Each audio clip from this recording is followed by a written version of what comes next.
क्या कसूर था मेरा कि जिंदा थी मैं। ठंडी सर्दियों की वो सुबह थी। शहर अभी नींद से जागा नहीं था, लेकिन रुखसार की आंखें रात भर से खुली थीं। दिल में दर्द था, आंखों में नमी और दिमाग में एक ही सवाल, क्या कसूर था मेरा कि जिंदा थी मैं। बचपन की बेड़ियां। रुखसार एक छोटे से गांव में पैदा हुई थी, जहां बेटी होना किसी बोझ से कम नहीं था।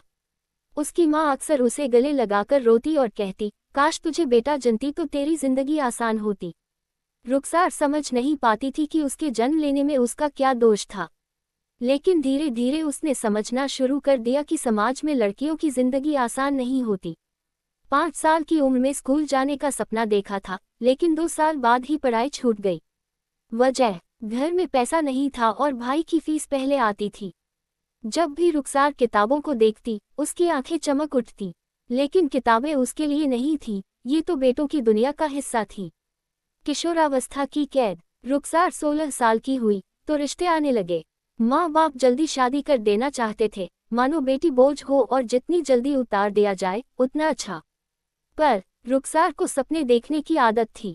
वो एक टीचर बनना चाहती थी, गांव की लड़कियों को पढ़ाना चाहती थी, पर सपनों का गला घोंट दिया गया।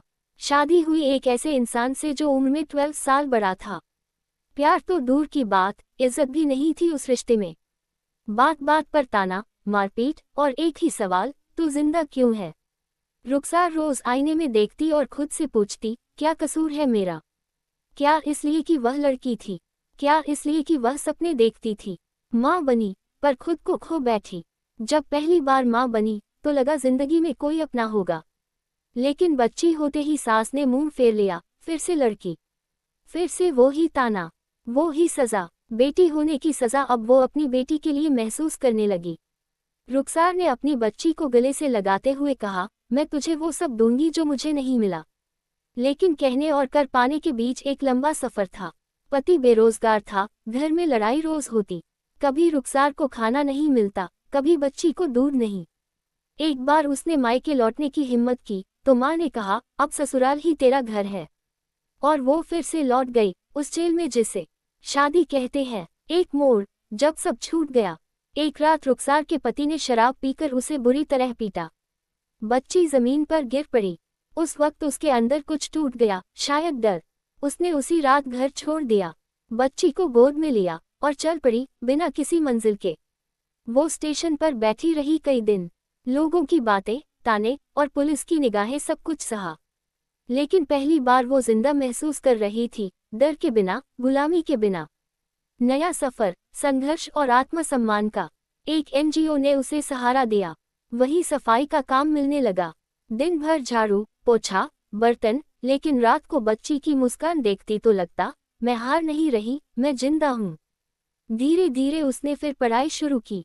रात को बच्ची सोती तो वो किताबों में खो जाती। उसके अंदर की वो छोटी सी लड़की जो टीचर बनना चाहती थी, फिर से जिंदा होने लगी। 3 साल लगे, लेकिन उसने 1-2 पास की। फिर कंप्यूटर कोर्स किया। अब वो उसी एनजीओ में बच्चों को पढ़ाने लगी थी, वापसी, आत्मविश्वास के साथ। अब वो रुखसार नहीं थी जो किसी के तानों से टूट जाती। वो हर लड़की के लिए एक मिसाल बन चुकी थी। उसकी बेटी आज स्कूल की होशियार छात्रा है। हर बार जब वो रुखसार से कहती, माँ मैं भी टीचर बनूंगी, तो उसकी आंखों में वो चमक लौट आती है। एक दिन गांव में एक सेमिनार में उसे बुलाया गया, महिला सशक्तिकरण पर बोलने